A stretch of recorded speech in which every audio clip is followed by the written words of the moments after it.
Yeah, the original 9. They started it all, and they've represented so much, not only for tennis but women's sports in general for over 40 years. So it means so much to me to be continuing that legacy. You made a great comeback in that first set, down 40-love in the 11th game, and you did it with your serve and big forehand. What did that change? That really brought you back.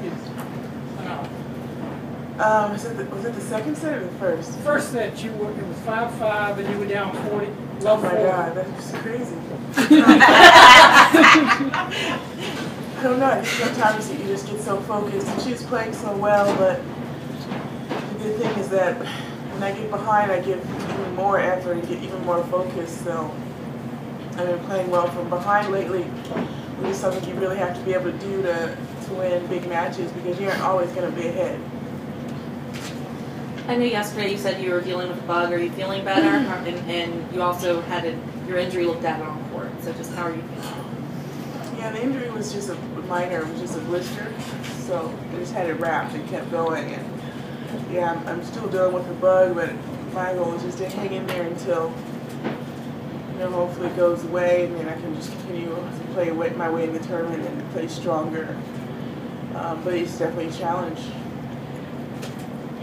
How hard is it to win when you're clearly not 100%? Because you've done that so well, I guess, over the past 2 years. Even you found a way somehow, when it didn't look like there was a way, you keep getting W's that might not be expected. Yeah, thankfully I have experience, so I guess that helps. But it's just hard to be aggressive with your feet, to really run down those balls consistently and just to do the right thing. So I think I'm having some, a lot of ups and downs in the matches, a lot of errors, and then, pull it together. But the good part is that I'm having to fight out of these situations, so it's making me tough. Does it get easier to fight your way out? Or? Yeah, honestly, I thought she played so well, though. She didn't really make a lot of errors, and she kept putting herself in that position to cross over to win those sets. So I have to give her a lot of credit because she played really well, especially off the ground. Venus, Serena last night talked about needing to take a break after 2 years of non-stop playing tennis. Have you ever felt in your career early in a new season that you're kind of not as mentally fresh, you haven't quite recovered from the previous season? Yeah, I felt like that last season. I wasn't on tour that much. I was constantly in physical therapy. It was really hard work, hours and hours and hours. So by the time the end of the year came, I felt like I had, had been on tour all year too, even though I hadn't. I had a very secret and private battle at home. So yeah, I definitely could see where she's tired and her body is taxed. She gave an amazing effort yesterday, and she's gonna get some well-deserved time off from winning. So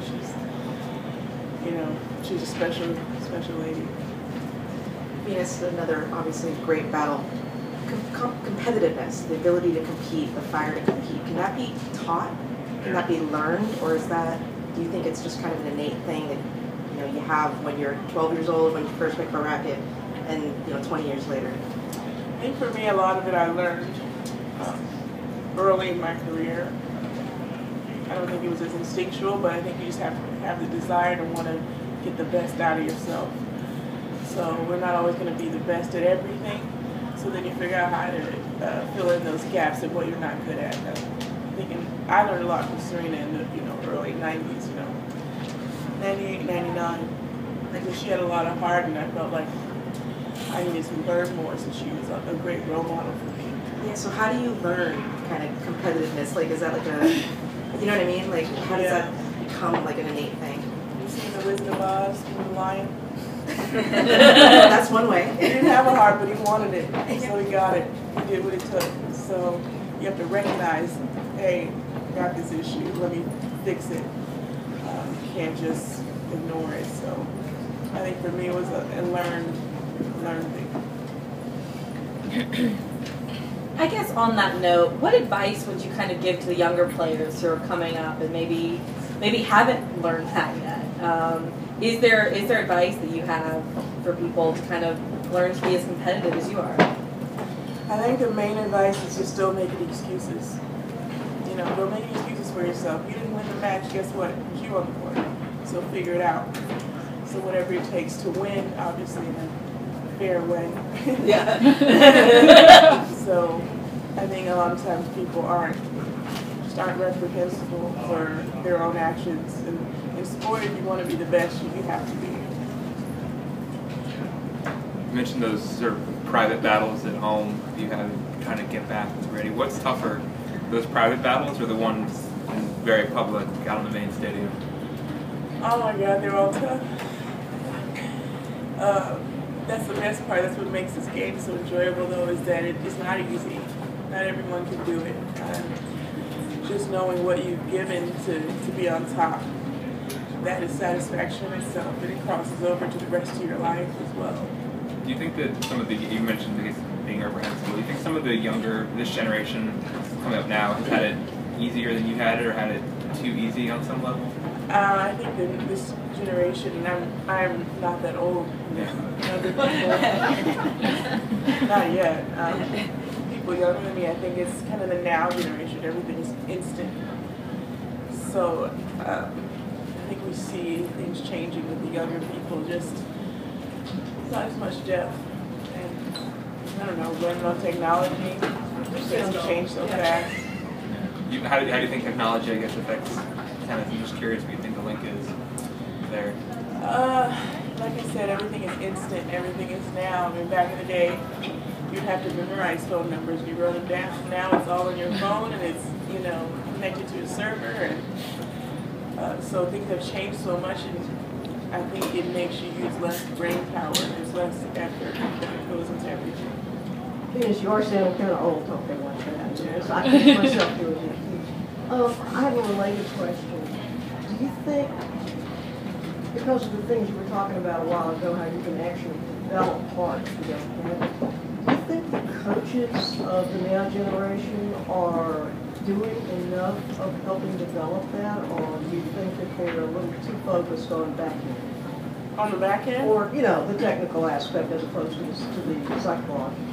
And it's all the above. You have to have those solid techniques so you know they're not going to break down when it's, you know, 4 off. Absolutely, but I just wondered if you thought they were getting enough.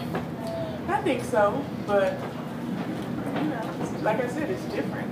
Young people are different, and I'm not saying they aren't great. I'm just saying, in general, not just in tennis, but just in general, it's just a different generation. Danielle said yesterday that she thought the female players make things a little more complicated than the men do. Women, I think we play a little bit different. I think the guys play the percentages a little more in terms of just cross court.